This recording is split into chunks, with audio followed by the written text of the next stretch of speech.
Oh God. Sally's heart dropped as she heard her beloved husband, Harry, groaning in agony from the bedroom. Despite the searing pain he was enduring, Harry refused to let his weakness show. Determined to be strong for Sally, who was already shouldering so much of the burden for 2 long years, Harry had been confined to his bed, unable to stand on his own 2 feet despite the immense difficulty. Sally never once entertained the idea of giving up on Harry and sending him to a hospice. She was committed to staying by his side and supporting him through every step of the way.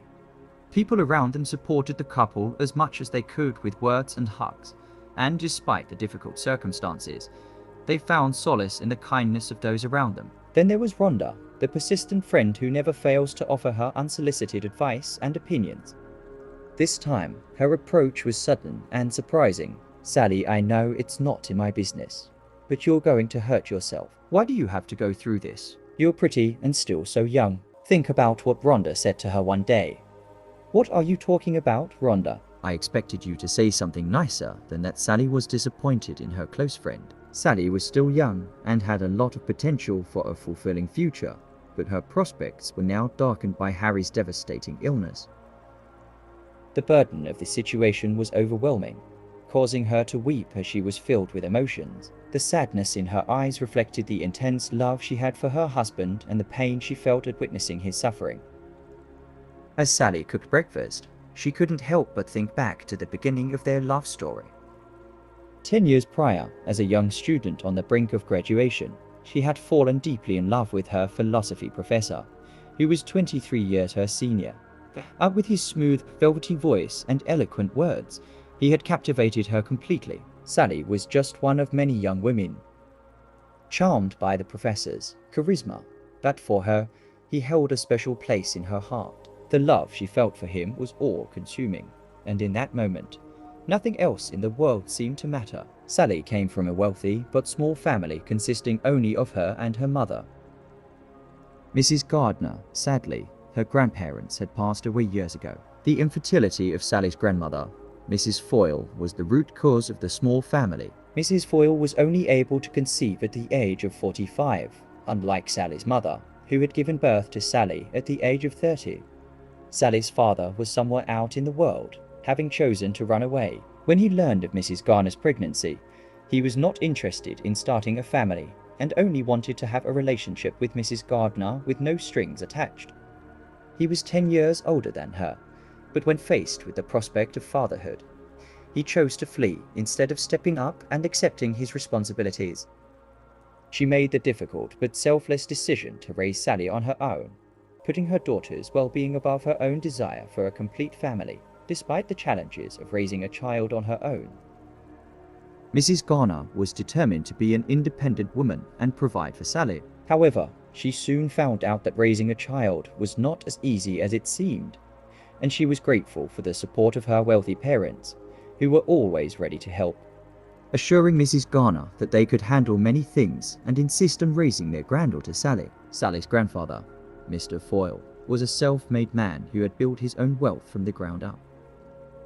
At the young age of 16, he left his hometown and journeyed to the city in pursuit of his dreams. He took on jobs. The crucial one is cleaning windows on tall buildings. That's how he would meet wealthy individuals and learn from them with his determination and entrepreneurial spirit.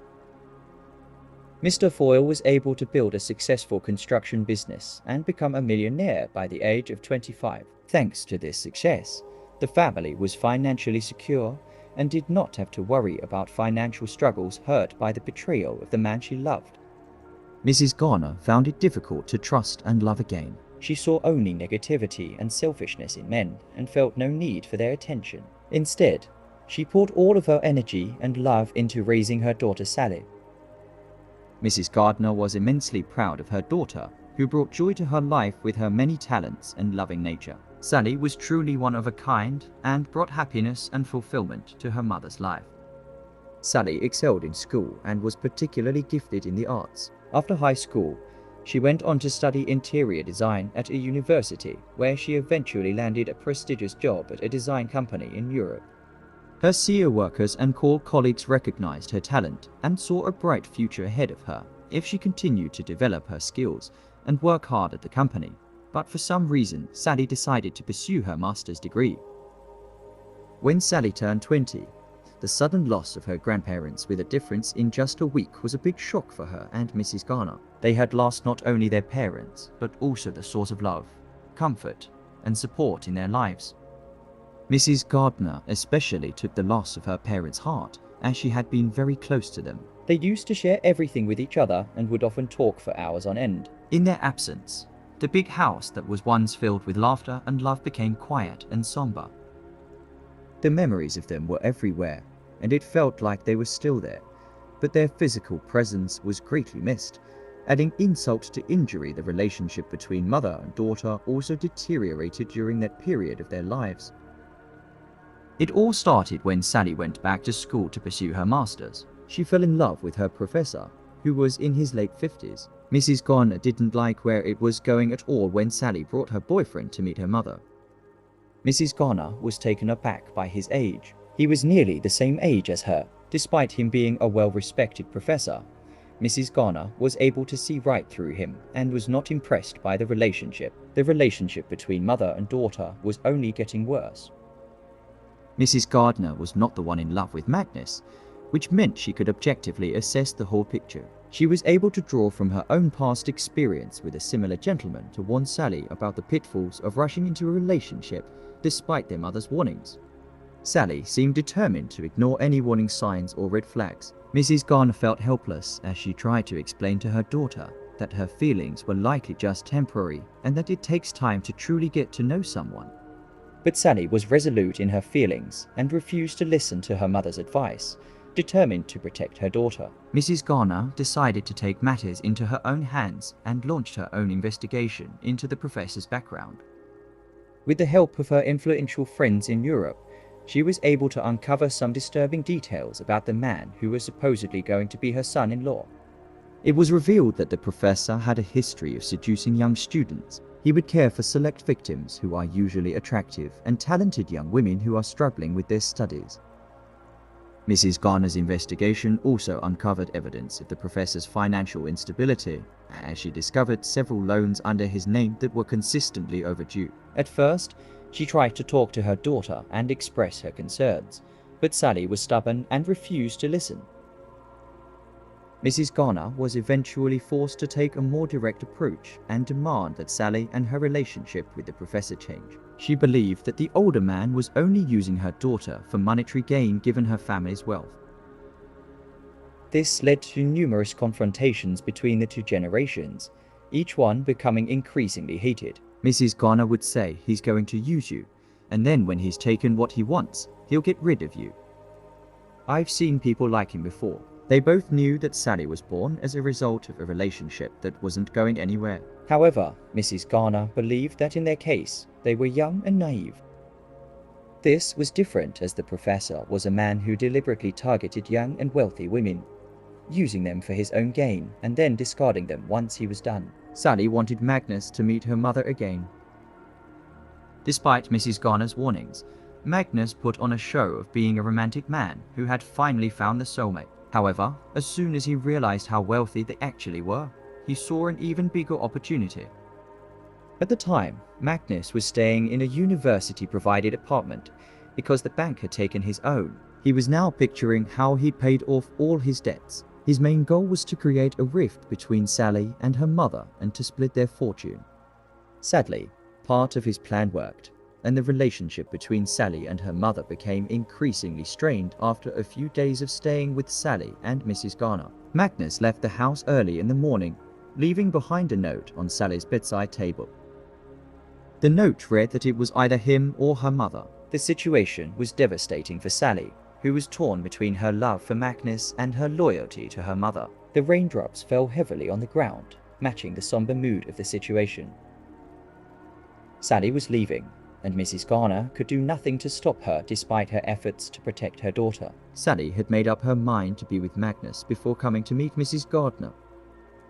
Magnus had been messing with Sally's head, trying to convince her to take her life into her own hands and not be dependent on her mother. He told her that she deserved half of the fortune. However, when Sally showed up at Magnus's door with just her suitcase, he knew his plan was over. Are you nuts? What did you say to your mother? I thought you would come with at least half of the fortune. I think this whole thing was a big mistake, and I feel like I don't love you anymore, Sally. I'm sorry, but we can be together. What are you talking about? Sally was shocked and hurt. She realized that Magnus never truly loved her, but only saw her as a means to an end. This story is a testament to the power of infatuation and how it can actually cloud a person's judgment. She gathered her strength and replied, I thought love was about supporting each other and facing life's challenges together, not about money. I'm so sorry. Sally, and just like that, Magnus shut the door in front of her. A moment later, a stream of tears began flowing from her eyes. She stood there for several minutes, not knowing what to do next. Then she picked up her suitcase and slowly wandered away. She thought hard about everything she had done wrong. How she didn't listen to her dear MOM. How she ended up being scammed now that she was all alone. She had to figure out her ways for now. She thought she needed to find a job soon. She realized all the stress and anxiety made her feel so insecure that she couldn't find a decent job for her qualifications. There was one job at a school. They had been looking for an arts teacher. The school was located in an inner city, had limited funding, and mainly served students from underprivileged backgrounds. The pay was low, and not many people were willing to take on the job. A young teacher faced a challenging time as the students continually teased and even attempted to harass her despite the difficulties. Sally showed resilience and stood her ground, expertly handling any insults or difficult situations thrown her way. Her colleagues were surprised that she was able to maintain her composure and assert herself as a competent authority figure. Eventually, something unexpected happened that led to her meeting Harry. Harry worked as a system administrator at the school and was fortunate enough to not have to deal with troublesome students. He tried to avoid confrontations with the difficult teenagers. He was thin and wore glasses, making him an easy target for bullies.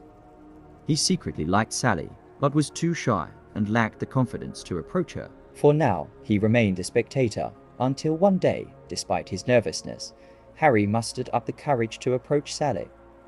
One day, he waited for her to exit the building, but to her surprise, she was accompanied by a group of teenagers who were harassing her. Terry quickly walked behind the corner. He was too shy to call out her feeling that someone as beautiful as Sally would not take notice of someone like him.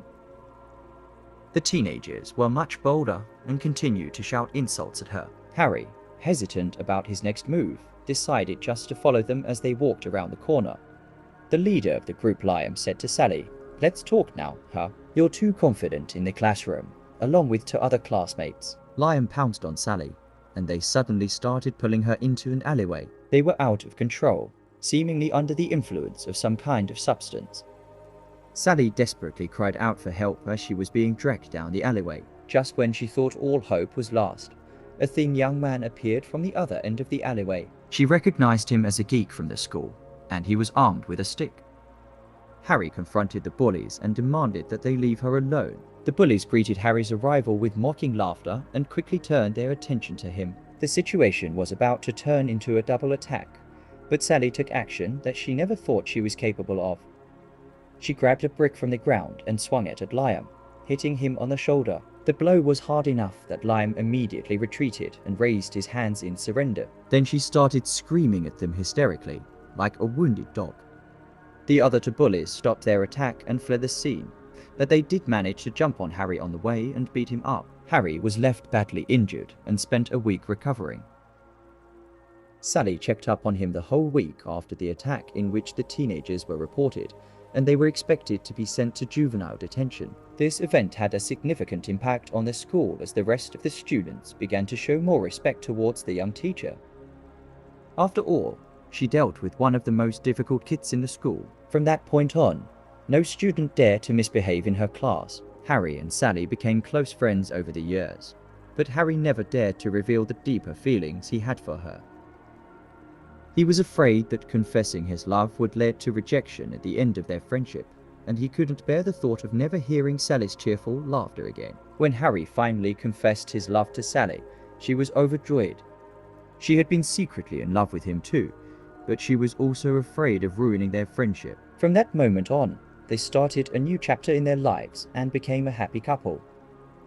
Harry was the absolute opposite of Sally's previous love. He was willing to sacrifice his life for Sally's happiness. They had a wonderful time together and even planned to start a family. However, tragedy struck. Harry woke up one day with a really bad headache. When he got up, he couldn't stand on his feet. He had an unhealed hematoma from the injury. The doctors gave him a grim prognosis and informed him that he wouldn't have much time left to live.